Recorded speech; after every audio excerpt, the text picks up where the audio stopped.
Salut à tous, j'espère que vous allez bien. Aujourd'hui on se retrouve pour une nouvelle vidéo sur la chaîne et comme vous avez pu le voir, il va s'agir de mon book haul du mois d'août et on va commencer dès maintenant.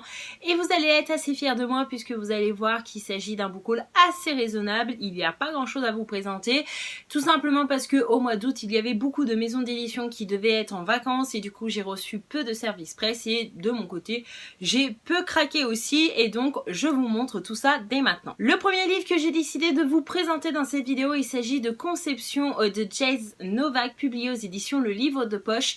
Il me semble que c'était un livre que j'avais vu sur la chaîne de Opaline, je ne suis pas certaine, mais si mes souvenirs sont bons, il me semble que c'était elle qui en avait parlé en vidéo et qui m'avait convaincue à le rajouter dans ma liste d'envie. Dans cette histoire, nous allons suivre la vie d'un couple. Donc il y a d'un côté Leslie, de l'autre côté il y a Alex. Ils mènent une vie plutôt radieuse, ils sont très heureux, mariage, travail, etc. Sauf qu'il y a un gros problème pour eux deux, c'est qu'ils ont vraiment du mal à construire une famille et à avoir du coup des enfants. Il y a eu beaucoup d'essais, beaucoup d'échecs et ils décident du coup de partir en Slovénie pour la dernière tentative et donc pour essayer une nouvelle procédure médicale un petit peu particulière, on n'en sait pas plus. Et du coup 10 ans plus tard, les deux jumeaux, Alice et Adam, se retrouvent enfermés tous les soirs dans leur chambre et ils entendent des choses qui se passent dans la chambre de leurs parents et voilà, les bruits, les sons qu'ils entendent, c'est pas vraiment rassurant. Ils ne comprennent pas pourquoi ils sont enfermés également tous les soirs dans leur chambre.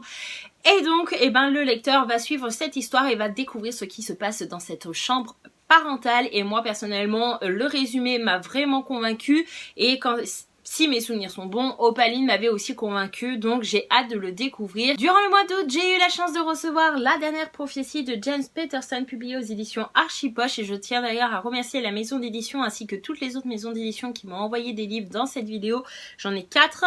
Et du coup, en gros, ici, il va s'agir un peu d'une histoire de fin du monde puisque à Boston, une jeune femme va tomber enceinte alors qu'elle est encore vierge et il se passe la même chose dans plusieurs villes, dans plusieurs pays et on ne comprend rien du tout. En plus de ça, il y a beaucoup de canicules, de famines, d'inondations assez catastrophiques et du coup, on pense que la fin du monde approche à grands pas et personnellement, j'ai envie de découvrir tout ça sans en savoir plus. James Patterson, c'est un auteur que j'ai entendu parler pas mal de fois sur Booktube, sur les blogs littéraires. J'ai plusieurs livres de cet auteur dans ma pile à lire, j'ai jamais eu l'occasion, mais pourquoi pas le découvrir du coup avec son dernier roman. Ce mois-ci, j'ai décidé de craquer pour une saga entière, et oui je sais, ça fait du coup plus 3 dans la pile à lire d'un coup, mais voilà, j'avais vu une vidéo, encore une fois, je ne sais pas quel booktuber en avait parlé parce que je regarde tellement de vidéos que je ne sais plus à force, mais voilà, quand j'avais vu la vidéo, j'avais directement rajouté cette saga dans ma liste d'envie et du coup cette personne m'avait vraiment convaincue à lire cette saga. Je sais qu'elle n'est pas très récente, vous allez sans doute la connaître puisqu'il s'agit de la saga Traqué, écrit par Andrew Fukuda, je pense que ça se prononce comme ça, et du coup publié chez les éditions Michel Lafon.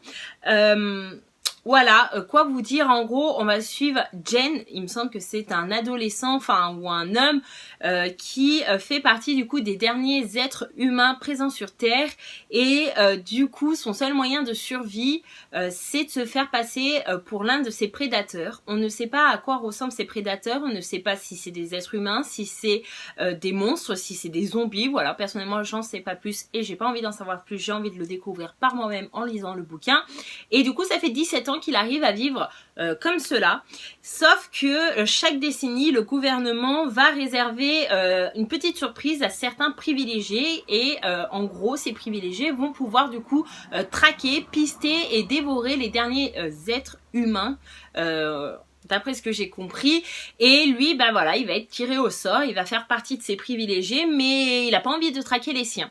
Et je pense qu'il va rencontrer une jeune fille, d'après le résumé, il va avoir une petite histoire d'amour. J'espère qu'elle ne sera pas trop prenante dans cette trilogie. Mais n'hésitez pas à me dire si vous l'avez déjà lu et si vous l'avez aimé. J'ai eu la chance de recevoir également le tome 2 de L'Archipel, écrit par Bertrand Puard et donc publié aux éditions Casterman. Donc le tome 2 c'est Longitude et le tome 1 c'était celui-ci, c'était Latitude. J'ai une préférence pour la couverture du tome 1. Mais bon, rien à voir. De quoi ça parle? Je vais vous parler du tome 1 puisque je ne vais pas vous spoiler ni le tome 1 ni le tome 2. Mais en gros, dans le tome 1, nous allons suivre un adolescent qui rentrait en seconde et qui s'appelle Yann. Et en gros, au moment du tome 1, eh ben, il ne se trouve plus en seconde puisqu'il a atterri dans l'archipel qui est la pire prison du monde. Pourquoi? Eh ben, il a rien vu venir, le pauvre. Mais en gros, il faut savoir que on lui a piqué son identité et que c'est le portrait craché d'un garçon qui s'appelle Sacha, qui est le fils d'un puissant trafiquant d'armes. J'y suis arrivée. Et en gros, eh ben, son père a payé des gens bien placés pour, en gros, piquer l'identité de Yann. Et du coup, bah, Yann se retrouve en prison à la place de Sacha. Et Sacha vit sa vie tranquille, comme si de rien n'était. Et du coup, on va suivre Yann dans cette pire prison du monde et il va essayer de prôner son innocence, il va essayer de convaincre les gens qu'on lui a volé son identité, mais comme vous pouvez l'imaginer, c'est pas forcément évident. Et voilà, moi personnellement, le tome 2, j'ai vraiment hâte de le découvrir. Et voilà, si vous aimez un petit peu l'univers des prisons, des échanges d'identité, des trucs comme ça, du suspense, je pense que cette série peut vous plaire. Pour ma part, j'ai également craqué ce mois-ci pour Comment disparaître, écrit par Sharon House, publié chez les éditions Hugo Roman. Je ne suis pas sûre de la prononciation du nom de l'auteur, mais vous m'en voulez pas. L'anglais et moi, ça fait deux et vous le savez déjà. Donc en gros, cette histoire m'a beaucoup plu puisque dans le résumé, on nous dit que nous allons suivre une adolescente qui s'appelle Vicky et qui est très triste depuis que sa meilleure amie Jenna a déménagé loin de chez elle puisque désormais elle se retrouve toute seule au lycée. Elle a vraiment du mal à supporter cette solitude, cette ignorance et en gros, eh ben, elle va commencer à s'inventer une vie sur internet. Elle va prendre des photos de personnes inconnues qu'elle va photoshopper, qu'elle va arranger à sa sauce. Elle va les poster, je pense, sur Instagram ou un truc comme ça. Et en gros, à la base, c'était destiné que pour sa meilleure amie Jenna, mais au fur et à mesure du temps qui passe, de nombreux followers vont commencer à la suivre, vont commencer à croire que c'est réellement sa vie. Et du coup, Vicky va être prise au piège puisque, ben, une fois qu'on a commencé à mentir sur certaines choses, etc., et ben, on avance, on monte, etc. Et du coup, eh ben, on est prise au piège, on ne peut plus revenir en arrière puisque toutes ces personnes croient que Vicky est comme ci et comme ça, qu'elle vit ci et qu'elle vit pas ça. Et du coup, on va voir est-ce que réellement Vicky va s'inventer une vie pendant très longtemps ou est-ce que à partir d'un moment, et je ne sais pas, elle va décider, elle va craquer, elle va annoncer à tout le monde qu'elle a menti et que ce n'est pas sa vraie vie. Voilà, personnellement, je trouve que le sujet est vraiment très sympa et très important et très intéressant dans le sens où internet c'est bien mais il y a des pièges et il faut pas tomber dedans et je pense que dans la littérature jeunesse c'est pas plus mal d'avoir ce genre de bouquin pour prévenir des dangers d'internet. Ensuite, In Real Life, Déconnexion de Maïwenn Alix, publié aux éditions Milan, a également rejoint ma pile à lire durant le mois d'août et je tiens d'ailleurs aussi à remercier les éditions Milan pour l'envoi de ce livre. Ici on va suivre une jeune adolescente qui vit dans un monde un petit peu tout contrôlé, connecté bien sûr, et en gros je vais vous lire le résumé parce que j'arriverai pas à vous présenter le livre vraiment de manière efficace et pertinente et je trouve que le résumé le fait plutôt bien et il est assez court. Et si l'on vous déconnectait de la seule réalité que vous connaissez? Imaginez un monde dans lequel chacun peut communiquer avec les autres par la pensée. Un monde dans lequel la nuit vous pouvez visiter des rêves éveillés si réels qu'ils vous permettent de vivre une existence virtuelle en parallèle de votre vie quotidienne. Un monde sans violence où toutes les relations sont fondées sur l'harmonie et la bienveillance. Lani vit dans ce monde idéal, jusqu'au jour où elle est brutalement arrachée pour être projetée dans un monde hors connexion. Privée de tous ses repères, elle doit désormais s'inventer un nouveau destin. Voilà, moi j'ai pas besoin d'en savoir plus, ça m'a vraiment plu et convaincue, donc j'ai hâte de découvrir cette histoire. J'ai également craqué pour le roman Piège conjugal écrit par Michel Richmond et publié aux éditions Presse de la Cité. Dans ce roman, nous allons suivre Alice et Jacques qui se marient et le jour de leur mariage, ils vont recevoir un cadeau hors norme qui est une adhésion au pacte. Donc le pacte, c'est un club et le rôle de ce club, c'est un petit peu de veiller au bon fonctionnement des couples qui adhèrent à ce club en fonction de règles et en gros ces couples vont devoir suivre des règles pour être sûr que leur couple dure dans le temps. Voilà. En gros, c'est ça. Mais tout va virer au cauchemar quand l'un des deux du couple que je viens de vous présenter va aller à l'encontre de certaines règles et rien ne sera plus jamais pareil. Moi, personnellement, la couverture est plutôt pas mal. Le résumé est vraiment alléchant puisqu'on a envie de connaître ces règles. En plus de ça, le pacte, là, le club...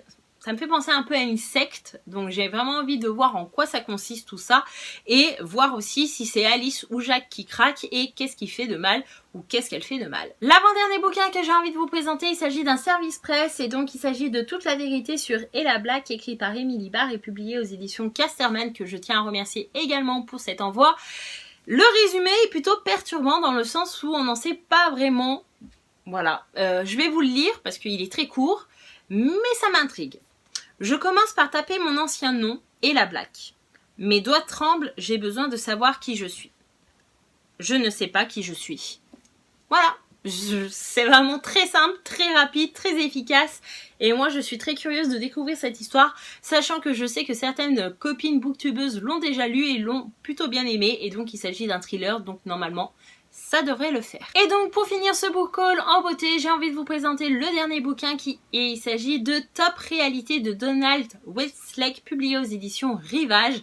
Ici il s'agit d'une histoire de télé-réalité comme on peut le voir grâce à la couverture où il y a des caméras dessus. Et en gros c'est des criminels qui vont tuer en direct sous les caméras et en gros devant les yeux des téléspectateurs. Donc vous pouvez bien imaginer que s'il y a des meurtres, il faut bien une matière première humaine et voilà, ça va être un petit peu compliqué tout ça, j'ai pas envie d'en savoir plus.